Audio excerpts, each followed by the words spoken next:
Hey, welcome back to my channel. My name's Claire, and today I am just going to walk you through the books that I read in the month of October.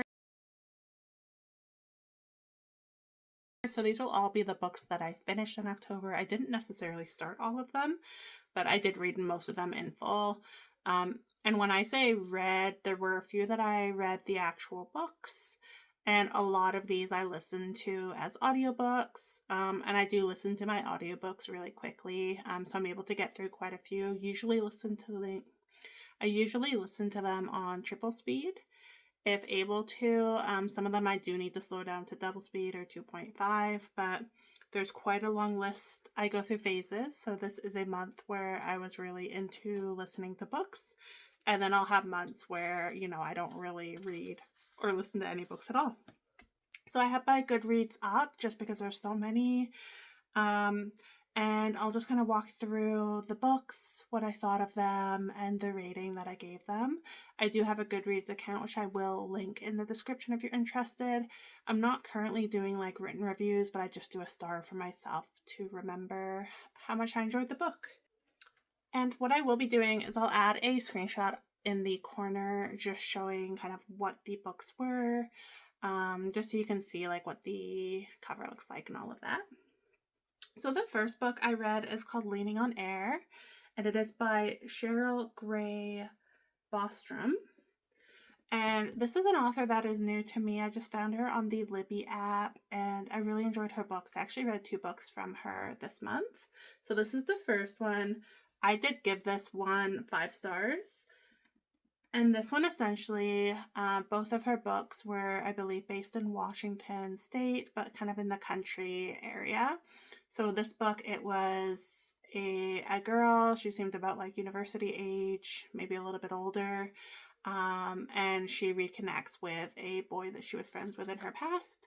And he is very much an autistic character. So just interesting to see that dynamic. And then it just kind of follows the path that they go on. I don't want to give too much away. But it was a really cute book. It was very based around, they were both kind of like, animal carers, vets. She studies birds. He is a veterinarian, it seems like a surgeon for animals. And just really kind of a nice little story. Really, really enjoyed it. Would definitely recommend her books. And then I'll just find her other book that I read just because I'll do them both together. And the other book I read was called Sugar Birds, again by Cheryl Gray Bostrom. Both of them seem very focused on birds, so I don't know if that's a special interest of the author. This one, again, I believe was based in Washington, but it was based around like the 80s, so a little bit further back. And then this one basically is there's a young girl and she's very, wants to be out of nature, climb the trees, all of that. There winds up being a fire. Some things happen, and they're kind of looking for this little girl that goes missing after the fire, and just kind of following that storyline. And then there's also another girl that comes to stay with her grandma in the area, and it kind of follows her story as well. So kind of like between the two, but a really, really sweet book. I really enjoyed that one. And both of those I listened to on audiobook. So I'll point out the ones that I actually physically read, just because most of them you can assume I listened to them. The next one I read was a nonfiction, and it was called ADHD for Smart Ass Women: How to Fall in Love with Your Neurodivergent Brain. And that one was by Tracy Otsuka. Again, I rated that one 5 stars. This was really just all about having HD as a woman and the ways that it can show up, and then some of the impacts that it can have in terms of your mood, in terms of really not recognizing your accomplishments, having imposter syndrome, and kind of having a tendency to go in that direction.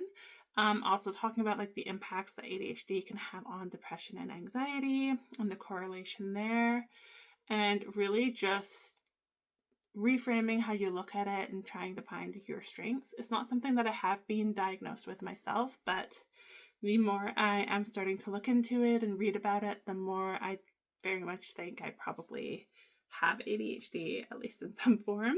Not sure how severe, but really align with a lot of the points that she brought up, and then also my own research that I'm seeing. So that was one of the few nonfiction books that I listened to, but really enjoyed that one. The next one here is the lowest rated one that I had for the month. So this is a 3-star for me. It was an okay story. It was what it was. And the book was called Empire of Lust, and it was by J.L. Beck. And this one, it really just follows a young girl. Her dad is I say young, she was like probably in her 20s. So it's a daughter of a detective, and then her best friend is like a daughter of like this mobster gangster guy, and there's a relationship between the friend and the dad.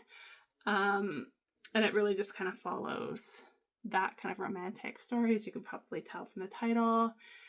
The friend of the rich dad winds up going to Europe with her boyfriend, and so it's really just the rich girl's friend staying in the house with the dad, and kind of just goes into that relationship that they had. Again, it was fine. I enjoyed listening to it, but it just wasn't anything incredible. Kind of a basic storyline. The next book that I read is Wildfire, and that is by it's by Hannah Grace, and this is the second book. The first one I think is called Icebreaker, potentially. Let me just double check that. Yeah, so the first one is Icebreaker, so I read that one a while ago, and I did actually read that one on the Kindle. And then I just finally listened to kind of like the sequel. This one I gave 4 stars. So again, it's just like a cute little book. There is some romance in it, but it's just following kind of like these college-aged guy and a girl. They go away to summer camp. They wind up being in the same camp after they meet at a party. And just really talking about, like, goes through their relationship, and it follows their kind of romance through the summer. So just like a summer romance, cute little easy read, which I enjoy. I do definitely enjoy romance books, so there will be probably a few on here. What I have been doing recently is when I'm on the Libby app, I'm really just searching audiobooks available now, and then generally search either thriller or romance.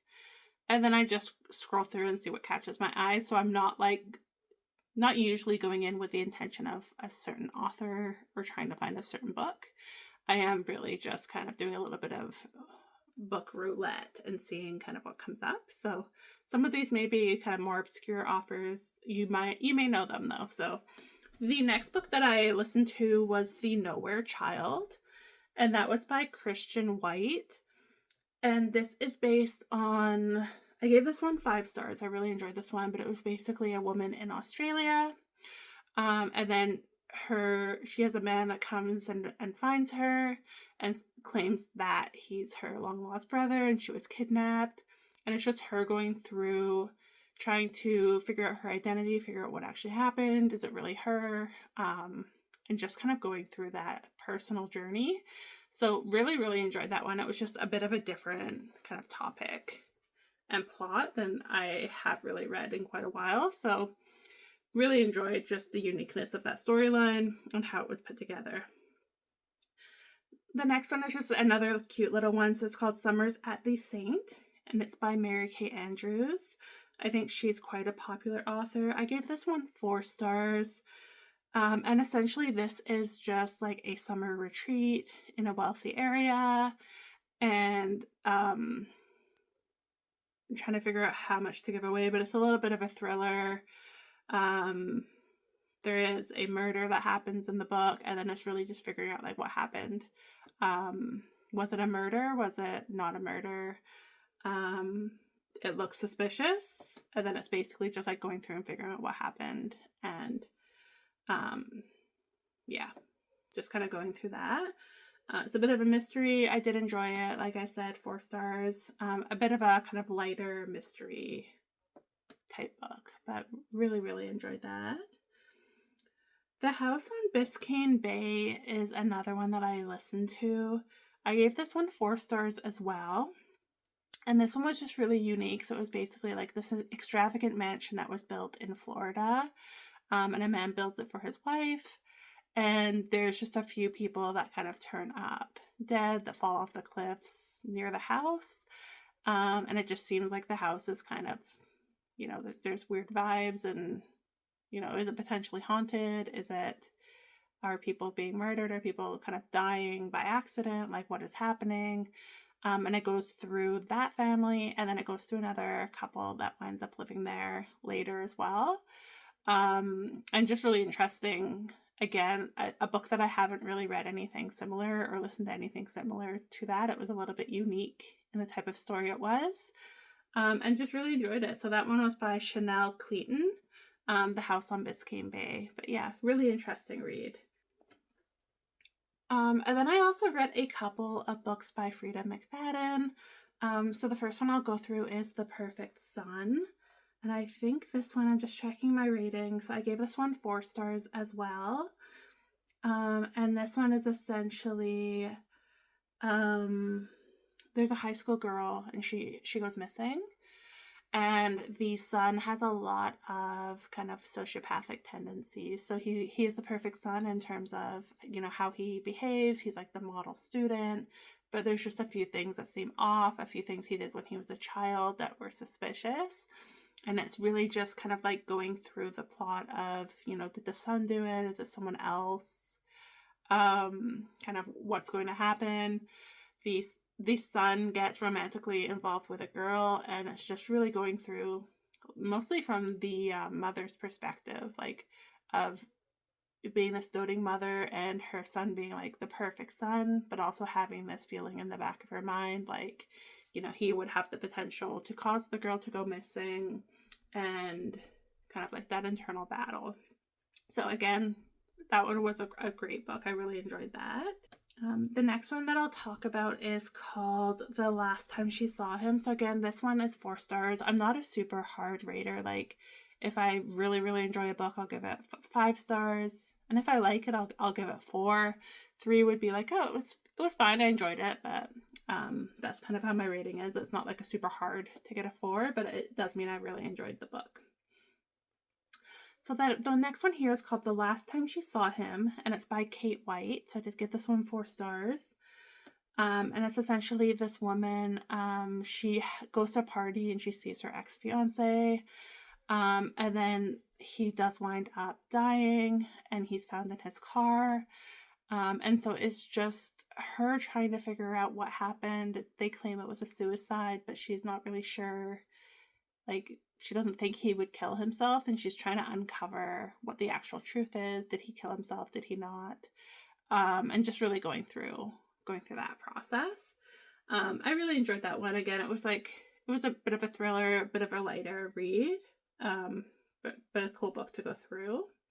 When We Were Bright and Beautiful is the next one here, and it's by Gillian Medoff. I think that's the only book from her that I read. But When We Were Young and Beautiful. Okay, so this one is about a girl, and her brother is arrested for a rape. It's claimed that it was his ex-girlfriend, and that he was found, they were both intoxicated. They were in a park, and they were found by 2 guys, saw him taking advantage of her.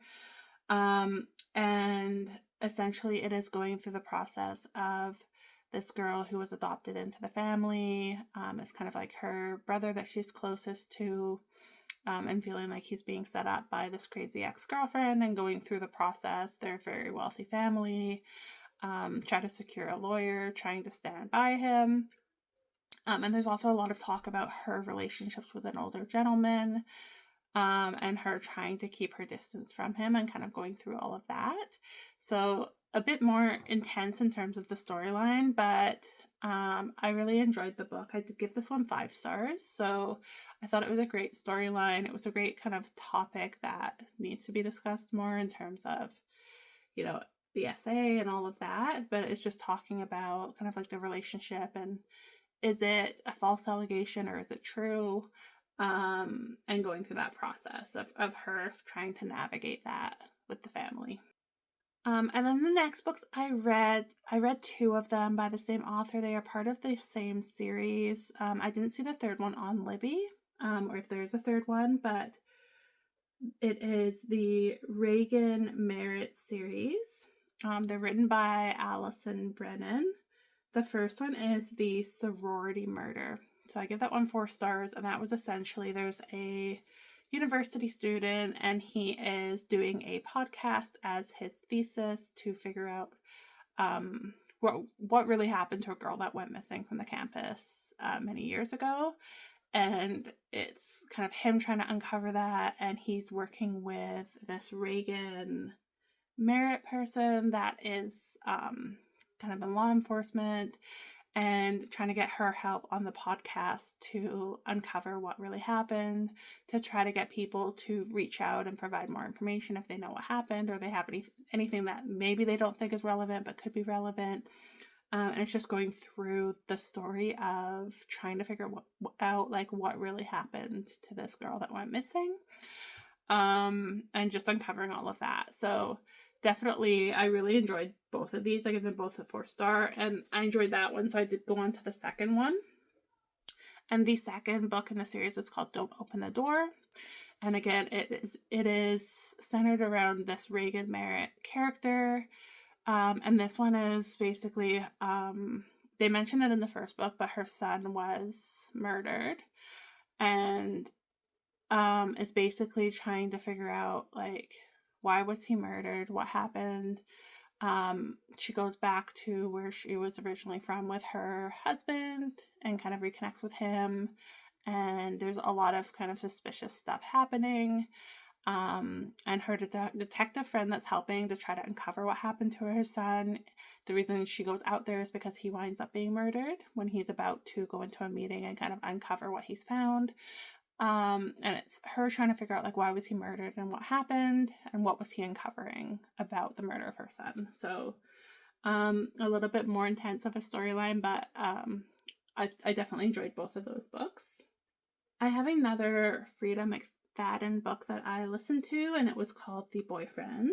This one essentially is, there's like these 3 girls that are best friends, and one of the girls, she winds up being murdered, and one of the friends goes in there in the morning to go and have coffee with her, and unfortunately, like, they find her in her bed and she's being attacked.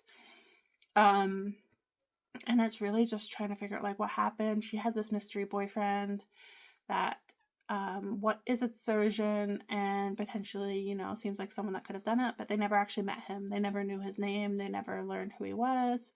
She was dating him for about a year, but just fairly casually, and they never got any details. So it's just trying to figure out, like, who is this person? Is he potentially a suspect? And really going through, and then the main girl that the story is following, she winds up dating a kind of surgeon, and it's trying to figure out, is he someone that is actually dangerous? I guess kind of similar to The Perfect Son, and it's like, did he do it, or is he just somebody that has tendencies that could be misconstrued but is not actually dangerous? And it's going through that kind of storyline. And just, like, that's kind of like the main person that they have. You think it could be, or it could be someone else. And just trying to navigate that. I gave this one 5 stars as well. I really enjoyed that. And I thought it was a great storyline and some good, like, twists and turns as you're reading it. And then I have another nonfiction book here, and this was a really short one. So this one was called The Things You Can See Only When You Slow Down: How to Be Calm in a Busy World. And it is by